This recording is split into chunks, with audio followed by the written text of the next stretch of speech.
Bueno, ahí voy.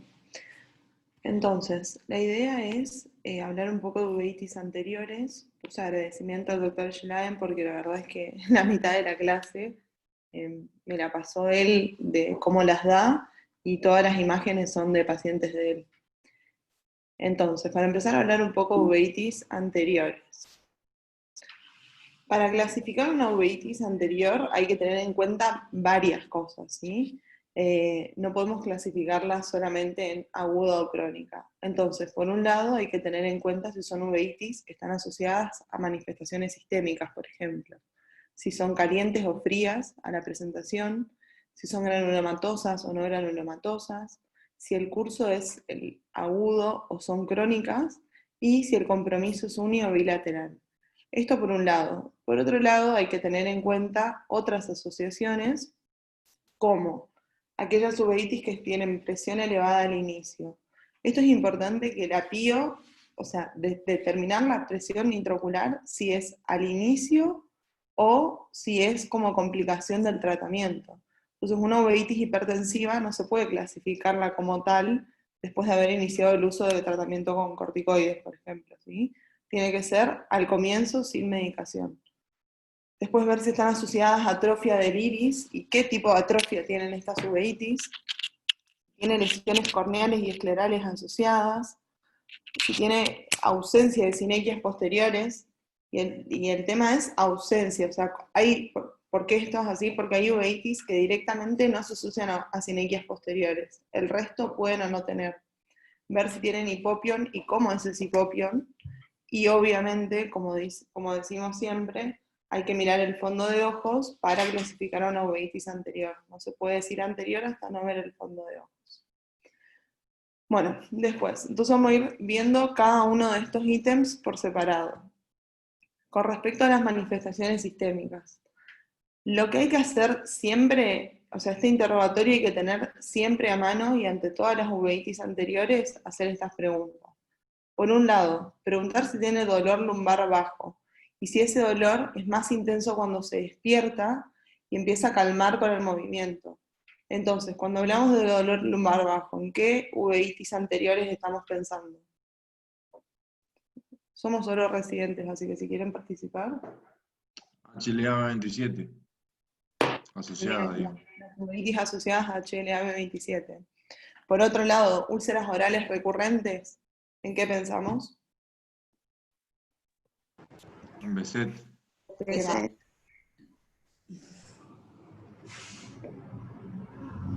¿Qué más tiene? Hay una que la decimos siempre, úlceras orales recurrentes, Beset y Sífilis. Beset y sífilis, muy bien. También hay otras, HLA-27, como la enfermedad Reiter y la enfermedad inflamatoria intestinal. Acuérdense que las úlceras orales en la sífilis son parte del secundarismo, o sea, hablando de una sífilis secundaria, no estamos hablando del chancro propiamente dicho. Porque el chancro no duele, y las úlceras orales dolorosas puede tener la sífilis, como también debe ser. Lesiones genitales lo mismo, Beset y sífilis. Lesiones cutáneas. Acá el Beset también tiene lesiones cutáneas. Lo que tiene la sífilis, característico, preguntarle si tiene lesiones en palmas y planta de los pies. Siempre pedirle que le muestren la palma de la mano. Y el BKH, que si bien no es una uveitis anterior, puede tener manifestaciones en el segmento anterior y también se asocia con lesiones cutáneas como el vitiligo. Preguntar si tiene fiebre, pérdida de peso, astenia. ¿Qué pensaríamos acá o qué habría que descartar en estos casos? Vayan con. Tuberculosis. Tuberculosis. ¿Qué más?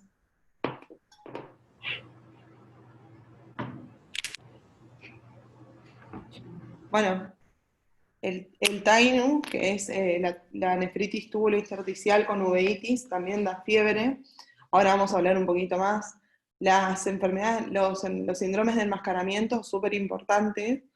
Por ejemplo, hay leucemias, linfomas, todo que se manifiestan con uveitis anteriores y que tiene pérdida de peso, astenia. El Beset también, y bueno, como dijeron bien, la tuberculosis.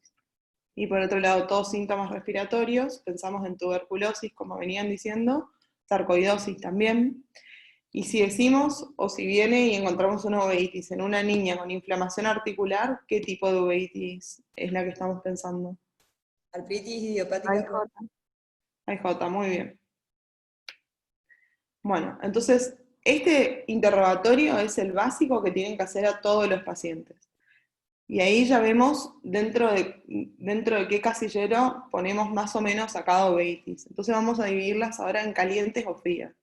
Una uveitis caliente es una uveitis que consulta por tres cosas básicamente. Dolor, ojo rojo y fotofobia.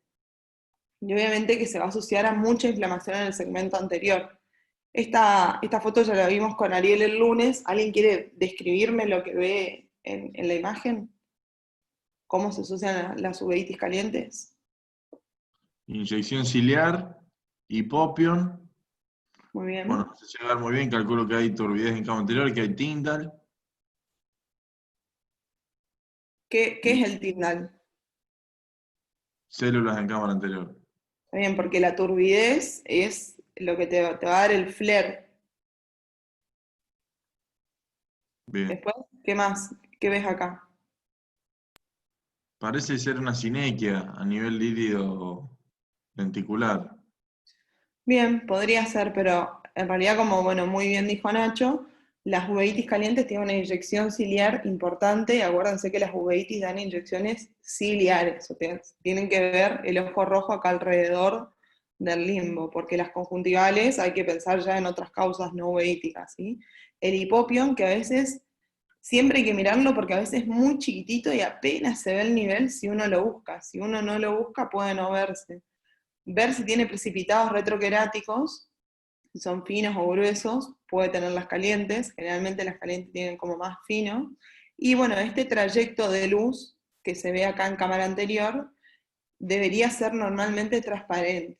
¿Por qué? Porque el humor acuoso tiene menos del 1% de las proteínas plasmáticas, entonces eso le da la transparencia al humor acuoso.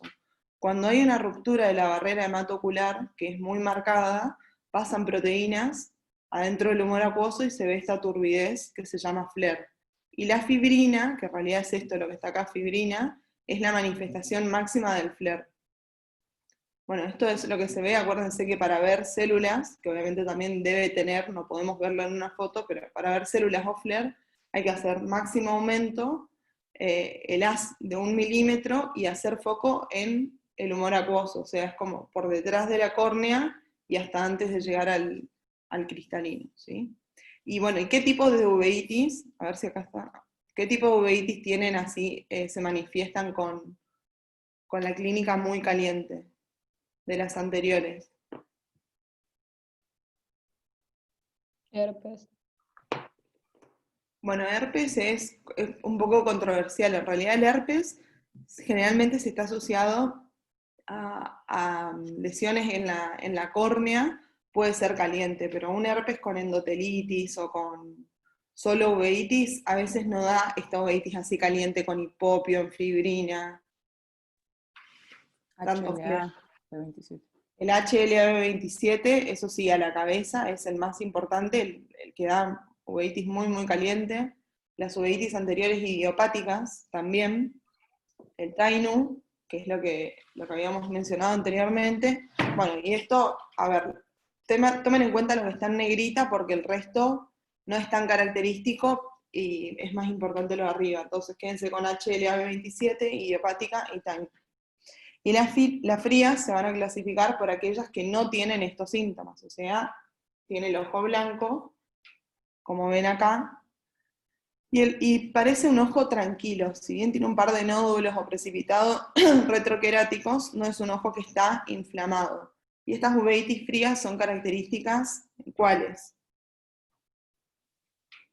Beset. Posner. Fuchs. Muy bien, falta una. AIJ. La IJ, muy bien. Fuchs, Posner y AIJ. El BC, en realidad lo vamos a ver acá un par de veces nombrado en uveitis anteriores, pero acuérdense que el BC tiene muchas más manifestaciones posteriores y es más frecuente que haga una uveitis posterior a que sea solo anterior, o si no se puede manifestar como anterior y posterior. Pero igual hay casos de Behçet, lo vamos a ver más adelante, hay casos de Behçet que se manifiestan solo con una uveitis anterior, y en esos casos son uveitis fría. Bueno, por otro lado, ¿cómo más vamos a clasificarlas? Si son granulomatosas o no granulomatosas. ¿Por qué se caracterizan en ser las granulomatosas? Bueno, las granulomatosas van a tener precipitados retroqueráticos gruesos, que son... Ay, perdón. Van a verlos así. Los van a poder diferenciar nítidamente, los finos a veces casi ni se ven, son redondos, grandotes. Fíjense acá que tienen como grasa de carnero, algunos pueden tener forma de moneda y pueden tender a la confluencia. Los precipitados dicen que se ubican más frecuentemente en lo que es la parte corneal central e inferior, que se llama triángulo de Arlt. Y después, ¿qué más tiene? Nódulos de Busaca y de Keppe. Los de Busaca son los que están en el estroma, como este que vemos acá, y los de Keppe son los del borde del iris. Keppe puse en asterisco porque los nódulos de Keppe no son característicos, o sea, no son únicos de las granulomatosas. También hay uveitis no granulomatosas con nódulos de Keppe, como por ejemplo el Fuchs. Y como bueno, contó Ariel el otro día, granulomatosas, cuando a ver estos nódulos, se supone que son de macrófagos. Los de Keppe no son de macrófagos, y están en el Fuchs, ¿sí? Y después hay nódulos de Berlín en el ángulo, si hacemos una gonioscopía, que son característicos de la sarcoidosis, y esto también las clasifica como dentro de granulomatosas. Y las no granulomatosas son los que van a tener los precipitados retroqueráticos finos, o pueden tener medianos o estrellados como en el Fuchs. Entonces, a ver, díganme qué uveitis granulomatosa se les ocurre. Herpes. Muy bien, es el primero que pensamos siempre. TBC, sífilis, Sarcoidosis. Herpes, sarcoidosis, sífilis, y sífilis puede dar todo, así que sífilis siempre es buena respuesta. Bueno, y obviamente hay que tener algo muy importante en las granulomatosas, que es, si bien en todas las uveitis hay que hacerlo, sobre todo en las granulomatosas. La Bueno, pío. siempre la PIO sí, generalmente las uveitis hipertensivas, la mayoría son granulomatosas. Eso sí, pero lo más importante, o a lo que quería llegar, es que hay que hacer fondo de ojos, porque si bien el herpes, la tuberculosis, sífilis, todo como estuvieron diciendo, pueden dar granulomatosas, esto también, la brimonidina, que es una uveitis medicamentosa, puede dar una uveitis granulomatosa, ¿sí? Así que también pregunten en las personas con glaucoma si no están usando esto, y obviamente la endoftalmitis por el P. acnes. Pero siempre hacer fondo de ojos, porque hay infecciones en el segmento posterior, como la toxoralcrosis retinal aguda y la sífilis, que pueden presentarse con una uveitis anterior granulomatosa, o sea, pueden asociarse. Y si no le hacemos el fondo de ojo y no buscamos el foco de retinitis, nos podemos comer y le damos corticoide y lo incendiamos, ¿sí? Y las no granulomatosas, todo el resto. Bueno, Después clasificamos en agudas y crónicas. ¿Cuáles son agudas? Agudas son aquellas que tienen un inicio brusco de síntomas y que esos síntomas duran menos de 3 meses. Y las crónicas son lo contrario, las que tienen una duración mayor a 3 meses. O aquellas que, por ejemplo, tienen una inflamación de 2 semanas, empiezo a suspender la medicación y veo que no calma la inflamación o que la inflamación vuelve, y todo eso es un ida y vuelta que ocurre durante 3 meses. Entonces fue un paciente que estuvo 3 meses sin periodo libre de enfermedad. Bueno, las uveitis agudas van a ser HLA-27, idiopática y Posner, esto a la cabeza, digamos, las más importantes. Y crónicas, a ver, díganme algunas crónicas.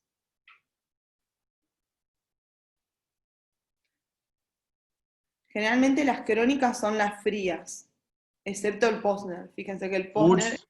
es fría. Muy bien, el Fuchs. Y una más que es importante. AIJ. Y la IJ, perfecto. Fuchs y IJ a la cabeza, y acuérdense que son frías. Entonces las frías generalmente son crónicas, a diferencia del Posner, que es agudo. Y el resto, bueno, son todo lo que te puede dar lo mismo. Después unilaterales o bilaterales. La mayoría de las unilaterales son HLA-27, idiopática, herpes, Posner, Fuchs, y las bilaterales, el resto. AIJ, Chainu, sarcoidosis, Behçet, sífilis. Y ahora vamos con las asociaciones. Como hablamos al comienzo, ya dijimos las cinco cosas, si eran asociadas a manifestaciones sistémicas, agudas o crónicas, unilaterales o bilaterales, calientes o frías, y granulomatosas o no granulomatosas. Dijimos que podían estar asociadas a otras cosas. Entonces, hipertensivas. ¿Cuáles conocen hipertensivas? Toxo. Está bien, Herpes. pero anteriores. Herpes. Anteriores. Posner. Herpes, Posner. Hay una fría que... bueno. Herpes, Posner, Fuchs, sífilis y sarcoidosis. La hipertensiva pasa lo mismo que la granulomatosa, como generalmente se asocian, es importante hacer el fondo de ojos para ver lo de la toxo, pero la toxo no es una uveitis anterior, ¿sí? Pau, ¿puedo hacerte una pregunta? Dale. ¿Pero el Fuchs no es que tiene presión cuando hace un glaucoma secundario? No, el Fuchs, el mecanismo de presión del Fuchs, es cierto que puede hacer un glaucoma secundario. ¿Secundario a qué? Secundario a que, por ejemplo, hace neovasos en el ángulo y puede hacer puede hacer presión alta, pero también con las uveitis crónicas, en realidad se asocian a todas, no solo el Fuchs, pero las uveitis crónicas se asocian como una pérdida de la función del trabeculado, y es como que se va atrofiando, entonces por eso es el mecanismo hipertensivo del Fuchs. A ver, puede ser que vos lo encuentres al Fuchs con presión normal al inicio, pero generalmente ya cuando pasa mucho tiempo, y ponerle que nunca consultó porque es una uveitis fría, podés encontrarlo con presión alta. No como complicación, sino como parte de la enfermedad. Bueno, y después lo que tienen normal o baja son todas estas. Estas son las que no van a hacer nunca presión alta de primera instancia, ¿sí? El herpes, si bien es hipertensiva, también acuérdense que el herpes puede manifestarse con presión baja, normal o alta. Lo que pasa es que siempre que tenemos una uveitis hipertensiva, lo primero que pensamos, o lo que primero descartamos, es un herpes. Pero un herpes con presión normal existe. Después hay patologías que tienen lesiones corneales asociadas. ¿Qué lesiones corneales pueden tener? Pueden tener opacidades estromales, como se ve acá, una queratitis visiforme, en el caso del herpes, queratitis intersticial y queratopatía en banda. ¿Qué uveitis conocen con estas características o que pueden estar asociadas a estas características? Una que es muy obvia. La herpética y después la IJ para la queratitis banda. Queratitis en banda y J, muy bien. Y queratitis intersticial, acuérdense siempre de la sífilis, la tuberculosis también y la sarcoidosis.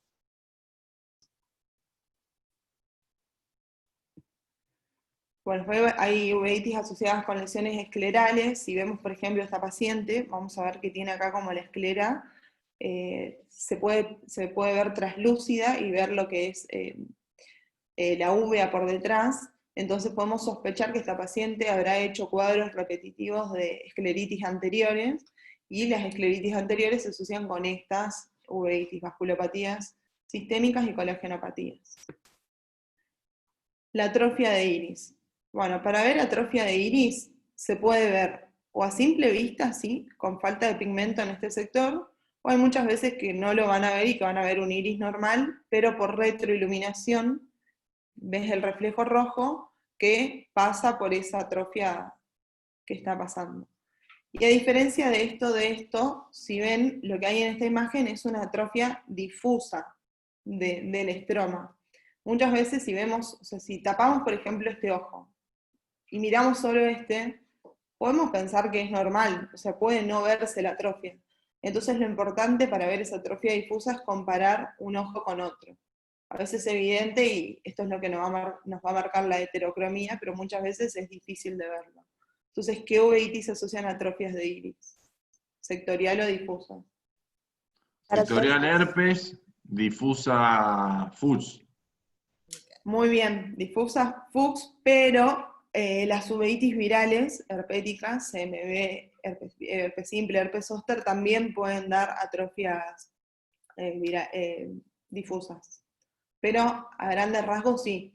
Si vemos una sectorial, pensamos en un herpes, obviamente que no esté operado de cataratas ni nada de eso, ¿no? Pero si vemos una atrofia sectorial, pensamos en un herpes y en una difusa, el fuchs. Y después tenemos uveitis también asociadas con hipopion. ¿Qué diferencia ven entre este hipopion y este hipopion? Ah, maldito. ¿Mm? ¿Cómo El está el primero es un ojo? ojo blanco. Perfecto. El primero es un ojo blanco con hipopion y esto es un ojo muy inflamado con hipopion. O sea, esto podemos pensar que es una uveitis caliente, tiene todas las características de lo que dijimos, ojo rojo, hipopion, acá puede ver una sinequia, y este es un ojo más tranquilo. Entonces, ¿qué uveitis, por ejemplo, fría, cursa con hipopion? ¿Beset? Beset. Beset, muy bien. Y las calientes, a la cabeza, HLA-27, como habíamos dicho. La otra diferencia de los hipopion es que el hipopion del Beset es un hipopion celular. Entonces es un hipopion muy móvil. Si vos le movés la cabeza al paciente a un lado o de otro, van a ver que el nivel va a cambiar relativamente rápido. En cambio, el hipopion que tiene las uveitis por HLA-B27 es un hipopion muy pegajoso, con mucha fibrina, muchas células, digamos, todo pegoteado abajo. Entonces cuando vos le haces mover la cabeza, no cambia el nivel, queda ahí como si fuese un coágulo de cosas, de células, de fibrina, de proteínas, etc. Entonces esa es otra diferencial. Y lo re importante es que los hipopion hay que descartar causas secundarias, no pensar en uveitis de entrada.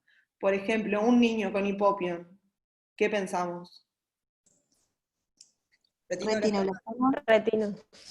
Perfecto, un niño con hipopion, raro. Entonces tengo que ver si no tiene retinoblastoma, si no tiene una leucemia, porque las leucemias también pueden manifestarse con hipopion. En realidad no son hipopion, son pseudohipopion, son más como grisáceos. Pero bueno, a grandes rasgos, también si vemos un hipopion, pseudohipopion, descartar eso. Y también en adultos tener en cuenta el estado del sistema inmune, porque en inmunocomprometidos tenemos que descartar también, por ejemplo, endoftalmitis endógenas o alguna infección por hongos. Entonces, a grandes rasgos, el derecho era un Beset, el izquierdo es un HLA-27, la diferencia es que uno es caliente y el otro es frío. Todo el resto, endoftalmitis endógena, queratitis infecciosas también. O sea, es como que vas a ver el absceso en la córnea, pero no, a veces ponele, si es muy superior y tiene un hipopion, que el hipopion es por la inflamación que tiene ese absceso, buscarlo y no, obviamente, dar corticoides, ¿no? Raras son estas, pero sí hay uveitis que nunca jamás van a cursar con hipopion, que son estas, Fuchs, AIJ, Posner, las tres que son frías, y la sarcoidosis tampoco va a tener hipopion. Les dejo porque se están escribiendo. Bueno, y después hay dos que no van a tener nunca, que nunca van a tener sinequias posteriores, que son el Fuchs y el Posner. Bueno, vamos con un par de casos para ir como, cómo pensamos a las uveitis. Cuando llega una uveitis a la guardia, ¿y cómo hacemos para ponerle un nombre de entrada? Es muy difícil, pero hay cosas que nos van a ir guiando hacia qué pensar, por lo menos. Entonces, si decimos que tenemos una uveitis caliente, con hipotonía ocular, esnogranulomatosa y unilateral. Son muchos datos, entonces vamos por parte. Uveitis caliente. ¿Qué descartamos? ¿Qué no es caliente? ¿Qué es frío? El Fuchs, la IJ, el Una El Y el Posner, Posner, muy bien, son esas tres. Entonces las descartamos porque son uveitis frías. Hipotonía ocular. A ver, hay algunas que generalmente, acá lo que descartamos son las hipertensivas. El Posner, que es hipertensiva, ya la habíamos descartado porque es fría, pero ¿qué pasa? Tampoco es que se puede descartar por hipertensión porque se pueden manifestar como normo o hipotenso al comienzo. Entonces, dentro de las uveitis calientes descartamos estas, porque no son calientes. No granulomatosas. Ahí descartamos las granulomatosas, que ¿cuáles son? Herpes, sífilis, toxo. Con toxo no, o sea, toxo sí, pero no la nombren acá porque no es una uveitis anterior. Herpes sí, sífilis sí, sarco sí, Tuberculosis sí, y sífilis. sífilis también, ya dijeron. Bueno, Ah, ya dije. entonces, ¿y cuáles son los granulomatosas? Todas las que quedan. Ojo, hay una cosa importante a tener en cuenta cuando vemos que el primer día, varias cosas. Por un lado, una cosa me olvidé decir, las uveitis calientes. Si viene el paciente muy de inicio de los síntomas, incluso lo podemos ver sin células, pues las células se producen en el cuerpo ciliar y en el iris, y a veces tardan un par de horas o incluso días en llegar a cámara anterior. Entonces puede tener un ojo súper rojo, que todavía no le vemos células, pero si le damos un tiempito, aparecen. Y por otro lado, tener en cuenta que las granulomatosas pueden comenzar siendo no granulomatosas y con el tiempo desarrollar esos precipitados más grandotes, pero las no granulomatosas nunca van a ser granulomatosas y después convertirse en no, ¿sí? Entonces, en estos casos de primera instancia, es muy difícil, ¿cómo se dice? No me sale, descartar las granulomatosas porque pueden presentarse con precipitados finos al comienzo. Pero bueno, a grandes rasgos, no granulomatosas, pensamos en HLA27, idiopática, AIJ, Fuchs y Tainu. Y de estas, ¿cuáles descartamos que no cumplen las características? HLA27, ¿es caliente? Sí. Hipotonía ocular o presión normal. No granulomatosa, sí, la podemos dejar. Idiopática lo mismo. AIJ, ¿puede ser dentro de estas características? No, Por, lipografía. es fría, muy bien. ¿El Fuchs? No, Tampoco. tampoco. Tampoco. Fría, muy bien. ¿Y el Tainu? Es El bilateral, ¿no? es bilateral, exacto. Muy bien. Pero, o sea, es bilateral, lo descartamos, pero como que no lo descartamos. Siempre tenerlo en cuenta igual porque puede comenzar por un lado y después comprometer el otro. Pero sí, es bilateral la mayoría de las veces. Y obviamente siempre las simuladoras que son sífilis y tuberculosis. Vamos con otro. El anterior era calientes, no granulomatosa y unilateral. Ahora esta es hipertensiva, granulomatosa. Ahí sí que pensamos. De entrada, llega un paciente que tiene una uveitis con precipitados Herpes. gruesos, muy bien, presión alta. Estas descartamos, lo mismo que lo anterior, porque son frías, porque podemos pensar en hipertensiva el Posner, pero no, es fría. Y dentro de granulomatosas tenemos herpes, sífilis, Posner y Fuchs. Entonces, como dijimos, Posner descartamos porque es fría y el Fuchs lo mismo. Y obviamente mirar el fondo de ojos en las granulomatosas e hipertensivas, ¿sí? Vamos con otra. Uveitis anterior, fría, crónica, tiene una atrofia estromal difusa, nódulos de Keppe, ausencia de sinequias posteriores y es unilateral. Fuchs. Muy bien. Pero bueno, para hacer para hacer un poco la guía. Fría, Fuchs, Posner, AIJ. Posner es aguda, así que no va con crónica. AIJ podría ser, pero en realidad AIJ no da nódulos. Con respecto a la atrofia estromal difusa, acuérdense que las uveitis virales herpéticas pueden dar difusa, y el Fuchs también, pero no es crónica, bueno, puede ser crónica, pero no cumple con estos parámetros, ¿sí? Generalmente no es tan fría. Las hipertensivas son Fuchs y Posner, pero Posner es aguda, y la Fuchs es crónica, ¿sí? Entonces, siempre, por ejemplo, cuando tienen uveitis así, vayan pensando en qué característica entra cada una. Porque cuando quiero pensar en una sola entrada, por ahí digo, pero esta puede no tener esto y hay otra que puede tener, porque acuérdense que las uveitis no son tan estrictamente así como las clasificamos. Pueden tener cosas de las otras, ¿sí? Entonces, un paciente masculino de 60 años con antecedente de leucemia linfoblástica crónica, esofagitis en estudio, uveitis anterior, granulomatosa unilateral, leve edema estromal, presión normal y disminución de la visión. De las uveitis anteriores, ¿qué es lo primero que pensamos?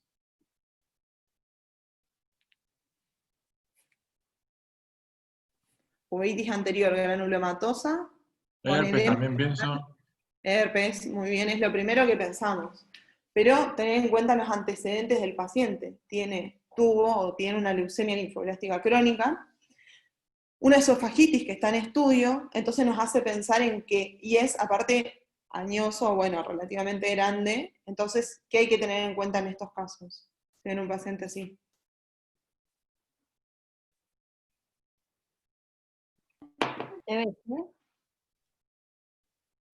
No, o sea, sí podría ser, pero entra dentro de un grupo de enfermedades que serían como los síndromes de enmascaramiento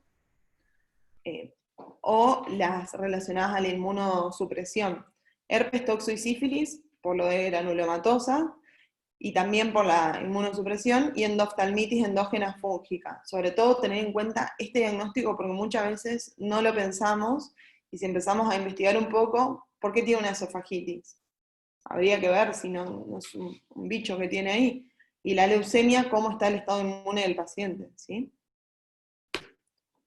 Bueno, ahora vamos a hablar un poco de cada una para ir resumiendo, porque vimos todas las características por separado, entonces vamos a ver qué es lo que tiene cada una. De todo lo que vimos, ¿qué se acuerdan que tiene el HLA-B27? ¿O cómo podrían clasificarlo? ¿Qué características tiene? Caliente.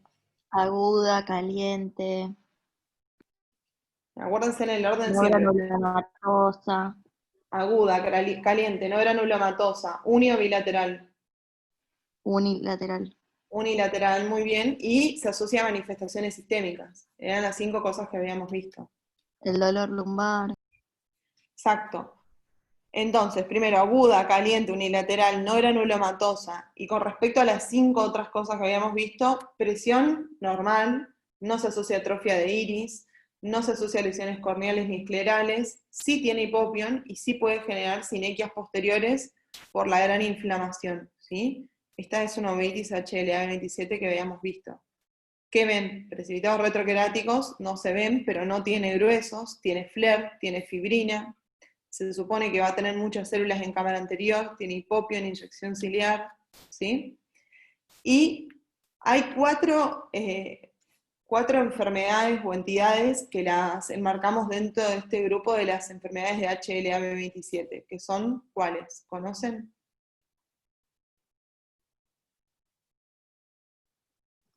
Espondilita anquilosante. Muy bien. el síndrome de Reiter, Reiter, o artritis reactiva, muy bien. las enfermedades inflamatorias intestinales Bien, y la artritis psoriásica. perfecto. Bueno, son esas 4, y sí hay que interrogar. La espondilitis, lo que dijimos, dolor lumbar bajo. El síndrome de Reiter, acuérdense que se asocia a esta tríada, conjuntivitis, artritis y uretritis. No se sabe muy bien, hay teorías que postulan una bacteria, la Shigella, por ejemplo, o también el gonococo asociado a Reiter. Pero bueno, lo importante es la espondilitis anquilosante, dolor lumbar bajo. Entonces las articulaciones más afectadas son las sacroiliacas. En el síndrome de Reiter, la tríada típica, conjuntivitis, artritis y uretritis, y es una artritis que tiene, fíjense, como las manos rojas, por eso es como reactiva. ¿Tá? También se asocia a alteraciones unguiales, como puede tener micosis, por ejemplo. La artritis psoriásica también en articulaciones distales, con asociación a la psoriasis, o sea, una dermatitis psoriásica sobre la articulación, y la enfermedad inflamatoria intestinal, que no es tan frecuente, pero acuérdense que tenemos colitis ulcerosa y Crohn. Después el Tainu. El Tainu no es tan conocido, pero bueno, sí lo nombramos bastante. Es nefritis, túbulo intersticial con uveitis, ¿sí? Así se llama. Generalmente las personas que tienen que empezar son mujeres jóvenes que por alguna otra causa estaban tomando medicamentos, por ejemplo, por alguna infección, o tomaban corticoides, o lo que sea, y después de tomar los medicamentos comenzó con fiebre. Por eso hoy al comienzo, cuando dijimos fiebre, pérdida de peso, astenia, etc., pusimos Tainu porque se asocia al antecedente de fiebre, ¿sí? Y generalmente tienen primero las uveitis, se manifiesta primero con uveitis, que dijimos que es no granulomatosa, bilateral, caliente, y después la nefritis. Entonces el diagnóstico lo hacemos con una nefritis túbulo intersticial más una uveitis anterior bilateral. Obviamente que el diagnóstico es muy difícil tenerlo al comienzo, porque este diagnóstico lo va a hacer el clínico, lo de la nefritis. Entonces, bueno, una vez que te digan, listo, tiene una nefritis, lo enmarcamos acá. O muchas veces hay que mandar nosotros al clínico para que busquen esto, si es que sospechamos en un time. De vuelta, bueno, dentro de las características, no hipertensiva, no tiene atrofia del iris, no se asocia con lesiones corneales o esclerales, puede tener hipopión, pero es raro, y sí puede hacer sinequias posteriores. Vamos con la IJ. Vamos a clasificar de vuelta la IJ según los 5 parámetros. Asociada a manifestaciones sistémicas, bueno, sí, porque tiene una artritis idiopática juvenil. El resto de las cosas, ¿cómo la clasificamos a la artritis? Crónica. Muy bien. Es fría, Muy bien. Fría.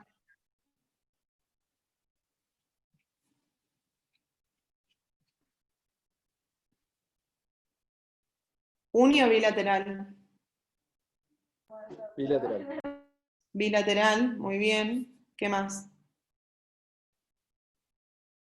A ver, dijimos, manifestaciones sistémicas, sí. Bilateral, crónica, fría. podía dar queratopatía en banda, ¿Cómo? lesiones corporales, que podía dar la queratopatía en banda. Sí, pero antes de eso le decíamos, bueno, está bien, eso, pero no granulomatosa, puede dar la queratopatía en banda, no hipertensiva, no tiene hipopión, sinequias puede o no tener. Y lo importante, a ver, si van a los libros, te pueden explicar todo lo que es de artritis idiopática juvenil, cómo se clasifica, si son pausiarticulares, poliarticulares, si es en jóvenes, en adultos, etc. Lo que quiero que se lleven de la artritis idiopática juvenil son qué pacientes con este diagnóstico tienen riesgo de tener uveitis. Y esos pacientes son los que tienen ANA positivo, factor reumatoideo negativo, pausia articular, es decir, tiene afectación de menos de 5 articulaciones, y generalmente son mujeres menores de 9 años. ¿Sí? Entonces, si vemos una nena con todas estas características, tiene más chance de ser una uveitis. También muchas veces el reumatólogo nos va a mandar a los pacientes con AIJ para descartar el compromiso del ojo, porque generalmente son pacientes asintomáticos. O sea, no va a consultar de entrada al oftalmólogo porque ve mal o por lo que sea, sino que el reumatólogo, después de haber hecho el diagnóstico de artritis, nos va a mandar a nosotros. Y como dijimos, esto por ejemplo es el caso de un inicio de una queratopatía en banda. A veces no es tan marcada como se ve en los libros, pero se ve esta pequeña opacidad estromal, y todo lo que dijimos recién, ¿sí? De lo que es la IJ. A ver si tengo esto. Y como complicaciones, sí es importante, porque la verdad es que las crónicas son muy difíciles de tratar, y como complicaciones hacen cataratas, queratopatía en banda, y hacen glaucoma. Son complicaciones típicas de todas las uveitis crónicas. Lo mismo la queratopatía en banda. Cualquier uveitis crónica te puede dar queratopatía en banda, pero bueno, es como más frecuente o más notoria en la IJ. Vamos con el Posner. El Posner-Schlossman, ¿cómo las clasificamos? A ver, el resto está dormido. Ya sé que, bueno, a nadie le gustó uveitis, pero voy a buscar al azar a alguien de acá. A ver, Laila, ¿estás ahí? ¿Despierta? Sí, acá estoy. Muy bien. Bueno, a ver, decime algo del Posner, o lo que se te ocurra, qué características puede tener. Bueno, el Posner dijimos que era fría pero aguda. Muy bien, exacto, fría pero aguda. Uni o bilateral. ¿Bilateral? No, unilateral. Ah, Ok, unilateral. Uni, fría, no granulomatosa, aguda, me dijiste muy bien. Ujú. ¿Y qué más? Em, ¿Conocés el Posner? Porque no es tan conocido tampoco. lo he leído, pero nunca vi nadie con esta uveitis. Bien. Bueno, lo que tiene el Posner, muy bien, Laila. Lo que tiene el Posner es que son pacientes que pueden consultar porque ven halos alrededor de las luces. Esto se debe al edema corneal que puede tener asociado. Es anterior, fría unilateral, no granulomatosa. Y tenemos que ver la cámara anterior, que generalmente es una cámara anterior amplia, porque es como que da características de un glaucoma agudo, pero con una cámara anterior amplia. La historia, digamos, no se conoce cuál es la causa, la etiología. Muchos lo asociaron a infecciones con citomegalovirus, o sea, si lo leen, ¿qué pasa? Toman muestras de humor acuoso y da que tiene citomegalovirus presente en cámara anterior. Acá, por lo que estuve hablando con el doctor Schlein, ellos hicieron estudios de ver si encontraban esta asociación y no encontraron asociación con CMV y Posner. Pero bueno, ¿qué se puede plantear acá en caso de que tenga CMV positivo? Aparte del tratamiento por la uveitis, ver de darle valganciclovir para tratarlo, ¿no? Y es hipertensiva por definición, o sea, si no es hipertensiva, no es un Posner, no se asocia a casi nada del resto porque no es como una uveitis propiamente dicha, ¿sabes? De esa inflamación intraocular, puede ser secundaria a otras cosas, ¿sí? Y el tratamiento va a ser con corticoides y con antihipertensivos. Siempre en las uveitis tratar de evitar las prostaglandinas, porque son bastante proinflamatorias y tienen un par de complicaciones. ¿El Fuchs? Pau, ¿te puedo agregar algo? Sí, decí. Que si bien el Posner habitualmente responde a los antihipertensivos, no siempre, y hay pacientes que tienen esta enfermedad por mucho tiempo y después te pueden terminar haciendo un glaucoma y que tengas que terminar operándolos, y si los tenés que operar, entre trave y válvula, la mayoría de los trabajos hablan acerca de las traves. Nosotros, por ejemplo, tenemos un paciente se terminó operando y que era visto en conjunto con uveitis y glaucoma, y un Posner de larga data, ponele diagnosticado hace 10 años. Los primeros años lo controlaban con corticoides y antihipertensivos y después ya no anduvo. Pero que tenerlo en cuenta porque por ahí le dicen al paciente que ya sabe que tiene la enfermedad, te pones la gotita y anda, entonces después ellos se les inflama, ya saben que ven a los alrededor de las luces, que le duele y todo eso, y se ponen el corticoide. Hacen todos los pacientes con uveitis. Y bueno, y se relajan y dejan de ir al oftalmólogo. Entonces igual hay que controlarlos porque algunos pueden hacer glaucoma. No hay que olvidar eso. Nada más. Perfecto. Gracias, muy buenos aportes. Seguí aportando porque yo tampoco no es que sé todo. Eso de la gotita es típica de todos, o sea, a nosotros nos cae a la guardia a los pacientes que, ahora me reactivé mi HLA-B27, ya me empecé a poner el Prendefrin Forte 1 gota por minuto, como dice el doctor. Bueno, está bien. ¿Y sabés por qué trave y no válvula, Vir? No, vos sabés que lo leí, busqué varios trabajos, pero como es una enfermedad poco frecuente y a su vez al ser poco frecuente y muy pocos pacientes hacen glaucoma, no pueden hacer trabajos que sean lo suficientemente, que tengan la suficiente validez. La mayoría se hicieron con trave y no está muy clara la explicación. Bien. ¿Y ustedes le hicieron trave? Sí, ¿Y funcionó? sí, anduvo bárbaro. Perfecto. Bueno, Fuchs. ¿Alguien quiere hablar de Fuchs? Como veníamos diciendo, clasificar según las características y eso. No granulomatosa, Ajá.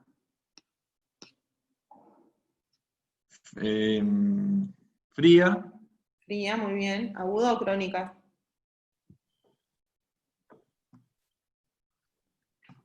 Fría. crónica, Crónica. Bien.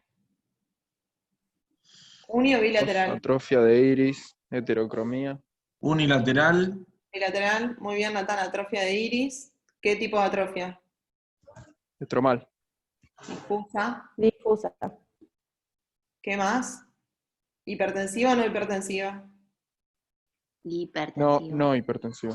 Hipertensiva, hipertensiva.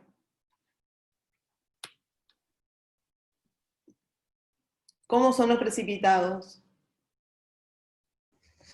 Finos. Es como Finos. estrellados.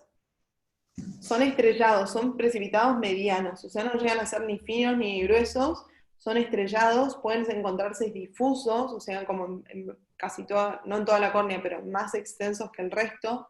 Fíjense que puede tener nódulos, que hablamos, que pueden ser los nódulos de Keppe. También puede tener lo que había dicho Ariel el otro día, que eran los cuerpos de Russell, que son inclusiones citoplasmáticas de inmunoglobulinas. ¿Qué más? Estrellado ya dijimos. Puede tener neovascularización en el ángulo. Es un signo que, de todas las neovascularizaciones, pero si vos haces una paracentesis y sangra, eso es un signo característico de la neovascularización y se llama ¿cómo? Signo de... Amsler. Signo de Amsler, exacto. Bien, Flor. Y se asocia, o sea, hay teorías de que se pueden asociar a rubiola, CMV, cicatriz de toxo en el fondo de ojos. Pero bueno, hay muchos que sí, es cierto, tienen un toxo o una cicatriz por una toxo nunca descubierta y que después hacen un FUX. El mecanismo no se sabe, pero sí vieron esta asociación. Y como complicaciones, cataratas y glaucoma. Como dijeron, es hipertensiva, puede tener atrofia difusa del iris. Acuérdense que los oscuros se ven más claros, y los claros es el problema porque se ven más oscuros, lo de la heterocromía inversa. Al despigmentarse el estroma anterior permite que se vea el posterior, que es un poco más oscuro. No tiene lesiones corneales o esclerales asociadas, nunca hace hipopión y nunca hacen sinequias posteriores. Bueno, ahí terminamos de hablar de las uveitis. Bueno, me queda una, pero resumidamente, estudios y tratamientos. Siempre en las uveitis anteriores vamos a pedir, bueno, no siempre, si ya nos queda un diagnóstico claro, no, pero por lo general nosotros de rutina, no sé cómo hacen ustedes, solemos pedir a todas las uveitis anteriores los reactantes de fase aguda de impacto sistémico, que son hemograma, hepatograma, glucemia, velocidad de sedimentación globular, proteína C reactiva, examen de orina, bueno, etcétera, son todos estos. Y las infecciosas que siempre pedimos, que son para tuberculosis, sífilis y HIV. Siempre pedir BDRL y FTA-APS, porque muchas veces el BDRL puede darte negativo y no te habla de una infección, o te puede dar positivos en otras causas. Entonces siempre ver las dos. Y por otro lado, no se le pide HLA-B27 a todos, así gratis, pero sí en aquellos pacientes que vamos a sospechar por las características que dijimos anteriormente. También acuérdense de descartar la sarcoidosis en las granulomatosas, para eso le pedimos ECA, y radiografía de tórax para ECA y para tuberculosis y sarcoidosis. El tratamiento, bueno, ¿cómo hacemos? A ver, alguien que me cuente cómo tratan las uveitis anteriores calientes, por ejemplo.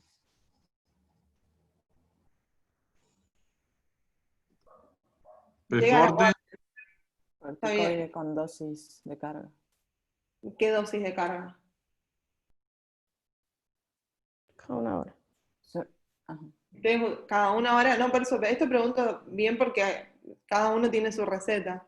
¿Cada una hora usan como carga? Sí. ¿Y eso es en qué A uveitis? veces le damos cada 2 y vamos controlando el día siguiente. Si sigue muy inflamado, se puede dar cada 1 hora. Pero por lo general, si está muy inflamado, arrancamos con Prendefrin Forte cada 2 horas. Claro, Bien. depende de la inflamación. Si tiene un Bueno, Tyndall de 4 cruces, quizás arrancas cada una, y si está un poco más tranquilo, puedes arrancar cada 2, bueno, porque dependiendo cómo esté el paciente. ¿Cómo hacemos nosotros esto es la receta del doctor Schlein? Obviamente que lo clasificamos siempre primero dependiendo de la inflamación. Y obviamente, bueno, sí, dependiendo de la inflamación, si tiene menos de 4 cruces, o sea, 3 cruces para abajo, arrancamos con Prendefrin Forte cada 1 hora. Si tiene 4 cruces, mucha fibrina, hipopión o una uveitis súper caliente, nuestra dosis de carga es 1 gota por minuto durante 5 minutos, o sea, le tengo que explicar al paciente porque es difícil que entienda, que se ponga a las 9 y 1 minuto, 9 y 2 minutos, 9 y 3 minutos, 9 y 4 minutos, y lo mismo a las 10. 10 y 1 minuto, 2 minutos, 3 minutos, 4 minutos, 5 minutos, a las 11. O sea, son 5 gotas los primeros 5 minutos cada 1 hora. Eso, ¿sí? Esa es la dosis de carga en las uveitis con mucha inflamación, o sea, los que tienen fibrina en cámara anterior o 4 cruces de células. Y en estos casos también siempre adicionar ungüento con corticoide antes de dormir para no hacerle despertar al pobre tipo a la noche que se siga poniendo gotitas. Y obviamente atropina cada 8 horas. El otro día hubo una discusión de si se deja juego pupilar o dilatación completa, porque la atropina hace que te mantenga dilatado durante semanas y no hace ese juego pupilar. Pero bueno, el objetivo acá de la atropina es ponerle para que dilate la pupila y separar lo que es el cristalino del iris o de la pupila, para que no se generen justamente estas sinequias, ¿sí? ¿Me escuchan bien ahí? ¿O se escucha algo? Se escucha bien, Pau. Sí, sí, se escucha. Bueno, entonces, les decía un poco, esto por eso es un poco de receta. Nosotros con el doctor Schlein nos enseñó así, y así lo hacemos en todas las uveitis con mucha inflamación. Y esto lo hacemos porque por experiencia lo que nos cuenta él es que al comienzo, si vos lo tratás de entrada con dosis de carga o muchos corticoides, es probable que baje la inflamación y que controle. El tema es que si vos lo ponés cada 2 horas, por ejemplo, y el otro día le tenés que subir, es como más engorroso, es preferible darle toda la carga de entrada y después ir bajándoselo progresivamente. Pero bueno, por eso preguntaba cómo hacen ahí, sé que en muchos lugares hacen solo cada 1 hora. Y por otro lado, casos bilaterales con mucha reacción plástica, se pueden agregar corticoides vía oral en dosis de carga, 1 miligramo kilo día, durante 1 semana y luego una reducción rápida cada 3 días. O corticoides perioculares de triamcinolona subtenoniana. ¿Sí? ¿Alguna duda con respecto al tratamiento? ¿Quieren preguntarme algo? No, la única duda era lo que hablábamos del juego pupilar, porque por ahí para dejarle juego, la atropina es como que dilata por más tiempo, entonces por ahí tiendo más a darle fotorretín cada 2, entonces llega a hacer más juego, pero bueno. Pero la atropina lo que tiene también es un efecto analgésico, que el Claro, fotorretín, sí. si bien te lo da, no te lo da tanto como la atropina. Y generalmente tratamos de evitar ciclopentolato porque también el ciclopentolato es proinflamatorio. O sea, yo personalmente entre darle atropina, fotorretín o ciclopentolato, prefiero atropina, en segundo lugar fotorretín, y ahí sí le dejo con juego pupilar. Si le dejo con fotorretín, lo dejo con juego pupilar, y ciclopentolato, bueno, como última instancia, si es que lo tengo que dejar. Pero bueno, esto también depende mucho de cada uno. ¿Qué iba a Perfecto, decir? gracias. Les iba a decir que el dolor de la uveitis, antes de que me olvide, pues se me vino a la cabeza, generalmente el dolor de las uveitis calientes es un dolor que los pacientes te van a referir que es mayor en la lectura. ¿Por qué? Porque tienen mucha inflamación del cuerpo ciliar, y el cuerpo ciliar es el que actúa en la acomodación para ver de cerca. Entonces, cuando se contrae el cuerpo ciliar para ver de cerca, que es una uveitis, o sea, está activa, es cuando más dolor genera. ¿Sí? Solo para que lo tengan en cuenta, entonces también la atropina relaja el cuerpo ciliar y por eso es que calma el dolor. Bueno, por último, para terminar, ya vamos viendo el herpes. Vamos rápido, si no nos molesto más. Generalmente son unilaterales, tienen los precipitados retroqueráticos granulomatosos, la atrofia sectorial del iris, que se puede ver no en el primer episodio, estos serían pacientes que tienen ya episodios recurrentes de herpes, compromiso corneal que puede ser intersticial, disciforme, y hipertensión ocular. Como les dije, la hipertensión, el herpes puede o no dar hipertensión al comienzo, puede ser normotenso o hipotenso incluso, porque muchas, digamos, por el mecanismo por el cual genera presión ocular es por la trabeculitis. O sea, se inflama el trabeculado y aumenta la presión. Pero también por la ciclitis puede tener la presión baja. Generalmente la etiología es herpes simplex o herpes zóster, y los estudios, o sea, la PCR multiplex, que es para CMV, herpes simple, herpes zóster y toxo, solo se deja para casos en que no responde al tratamiento. No le vamos a hacer una PCR multiplex a todos los que sospechamos herpes, ¿sí? Y en estos casos hay que hacer las diferenciales con las que dijimos siempre. Si es una uveitis granulomatosa unilateral hipertensiva, pensamos en herpes. Pero si el ojo está blanco y tiene la cámara amplia, pensamos en un posner. El fondo de ojos, pensando en todas estas, y pacientes pseudofáquicos, descartar endoftalmitis crónica de comienzo tardío.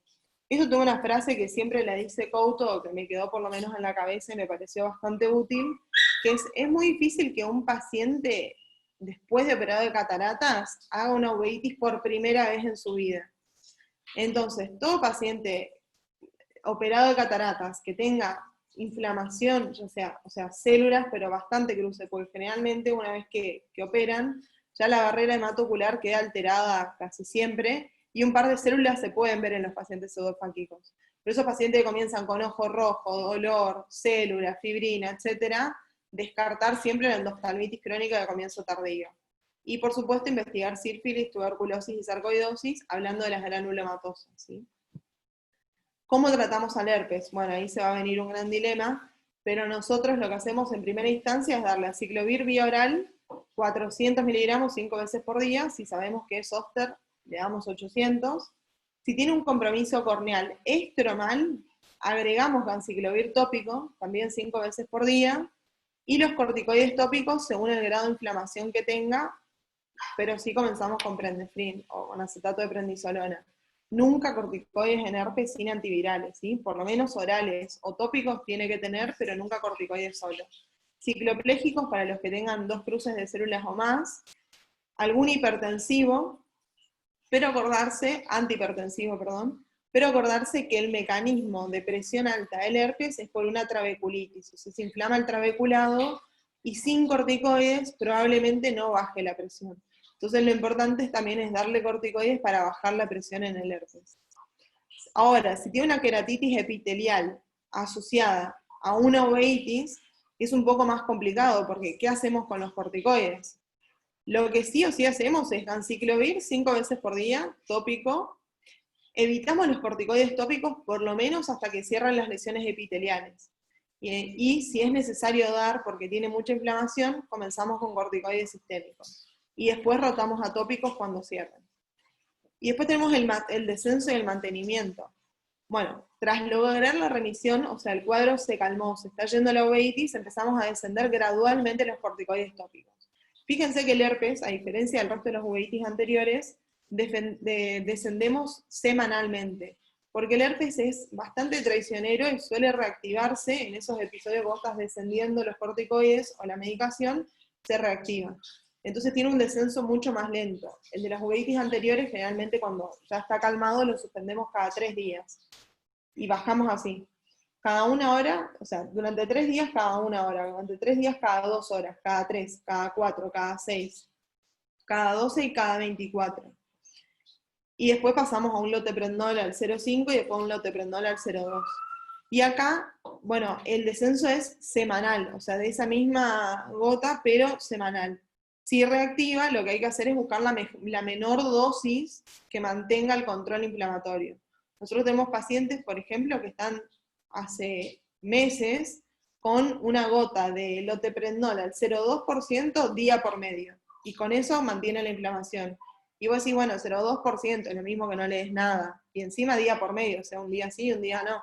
Pero bueno, es como ir controlándolo y si se reactiva, subís un poco más hasta intentar bajarlo a la mínima medicación que mantenga la inflamación. Y después de mantenimiento, el ciclovir vía oral va a quedar cada 12 horas, y si hay compromiso corneal, el doctor Schlaen le deja ganciclovir tópico por lo menos 1 vez por día.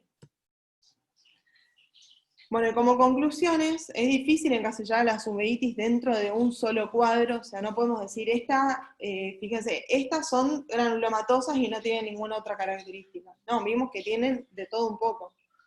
Y entonces siempre tener en cuenta los signos y los síntomas más frecuentes de cada una para poder llegar bien al diagnóstico y tener presente los principales diagnósticos diferenciales. no voy a volver a repetirlo, pero yo se los dije mucho, no olvidarse del fondo de ojos. Del fondo de ojos, me olvidé de decirle unas cosas que seguramente habrá aparecido en la diapositiva, que hay uveitis anteriores, no sé si conocen el síndrome de Schwartz-Maxwell. ¿Alguno lo conoce? Sí. Hace un Sí. DR. Sí, lo conozco. A ver, Pablito, contanos.